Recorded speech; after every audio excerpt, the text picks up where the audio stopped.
আসসালামু আলাইকুম প্রিয় শিক্ষার্থীবৃন্দ।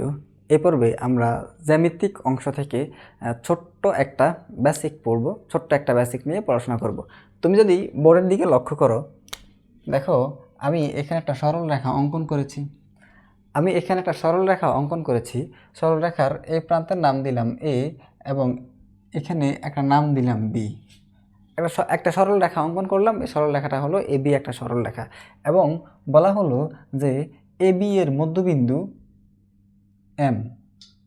এ বি এর মধ্যবিন্দু এম। এ বি এর মধ্যবিন্দু এম। দেখো এ বি এর মধ্যবিন্দু এ বি এর মধ্যবিন্দু এম। এ কথার অর্থ কি জানো? এ কথার মধ্যবিন্দু মানে হলো মাঝের যে বিন্দু। তো কোন এক মধ্যবিন্দু মানে হলো মাঝের বিন্দু, মানে এই এ বি রেখাটার একদম মিডলে আছে হলো এম। অর্থাৎ এইটুকুর অংশ যতটুকু হবে, এই অংশটুকুর দৈর্ঘ্য বা এই অংশটুকুর পরিমাপ যতটুকু হবে, ঠিক এই অংশটুকুর পরিমাপও এতটুকুই হবে। বুঝতে পেরেছ?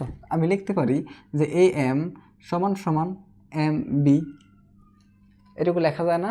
লেখা যায় যে এ এম যেহেতু এ বি রেখার মধ্যবিন্দু এম,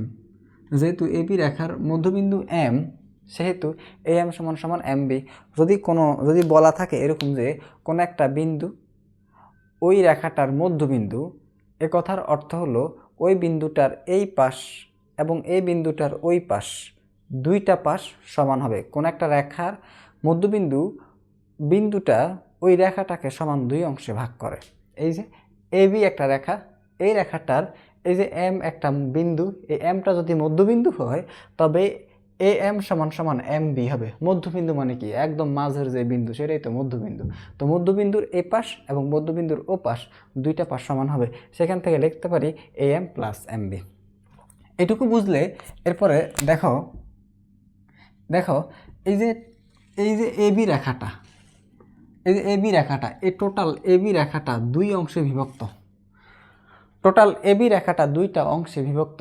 কোন কোন অংশে বিভক্ত? এ এম অংশ এবং এম বি অংশ, এই দুই অংশে বিভক্ত। এই টোটাল যে এ বি রেখাটা এ এম এবং এম বি এই দুইটা অংশে বিভক্ত। অর্থাৎ কেউ যদি এ বি কে পেতে চায় তাইলে সে যেন এ এম এবং এম বি কে যোগ করে। যদি এ এম এবং এম বি কে যোগ করি, যদি এই এ এম এবং এই এম বিকে যোগ করি তাইলে আমরা এ বি পাবো। যদি এ এম এবং এই যে এম বি এই দুইটার এক অংশকে যোগ করি তাহলে আমরা এ বি পাবো। A B. এবার তুমি দেখো এই এ এম এর একটা মান আছে, কিন্তু এ এম সমান সমান এম বি। তো আমরা এ এম এর জায়গায় এখান থেকে এম বি বসাইতে পারি। এ পাশে আছে আর একটা এম বি। আলটিমেটলি কি 2 MB না? অর্থাৎ এই AB সমান সমান 2 MB। বুঝতে পেরেছ? AB সমান সমান 2 MB। আবার এটাকে এভাবে লিখতে পারো যে এই পরের লাইনটাকে আমি যদি এখান থেকে এখানে দেখাই, এই পরের লাইনটাকে তুমি এভাবে লিখতে পারো যে 2 MB সমান সমান AB। এখন এই যে 2 MB সমান সমান AB, এইটুকু আমি এই লাইন থেকে আনছি। তো এই যে 2 MB এর সাথে, এই যে MB এর সাথে 2 MB এর সাথে কি আকার আছে? গুণ আকার আছে। এই 2 এই সংখ্যাটা MB এর সাথে গুণ আকার আছে। যেহেতু 2 সংখ্যাটি MB এর সাথে গুণ আকারে আছে, আমি যদি 2 সংখ্যাটিকে ওপাশে পাঠাইতে চাই, সমান সমানের ওপাশে পাঠাইতে চাই, তাহলে এইটা এখানে আছে গুণ আকারে, হয়ে যাবে ভাগ আকারে। অর্থাৎ এম বি সমান সমান এ বি ডিভাইডেড বাই 2। এটা যদি আমি আরেক লাইন লিখতে চাই, এম বি সমান সমান যে হাফ এ বি।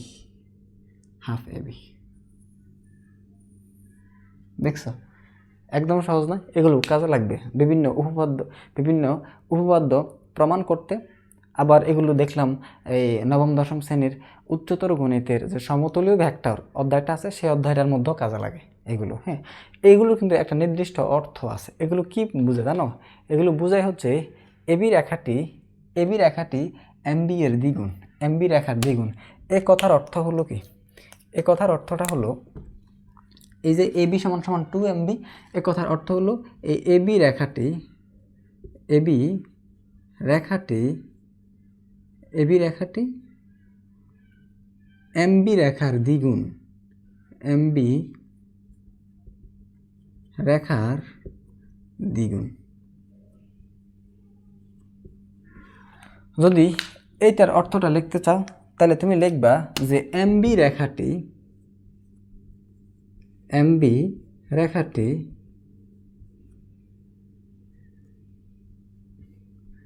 MB রেখাটি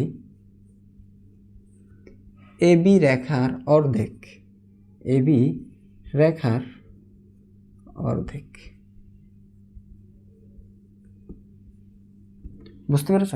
এবি রেখার অর্ধেক, এমবি রেখাটি এবি রেখার অর্ধেক। একদম সিম্পল কিছু পড়াশোনা। তো এই ছিল আজকের এই পড়াশোনা। খুবই বেসিক অংশ, এগুলো কিন্তু লাগে, খুব কাজে লাগে জ্যামিতিক পাঠে। বুঝতে পেরেছ?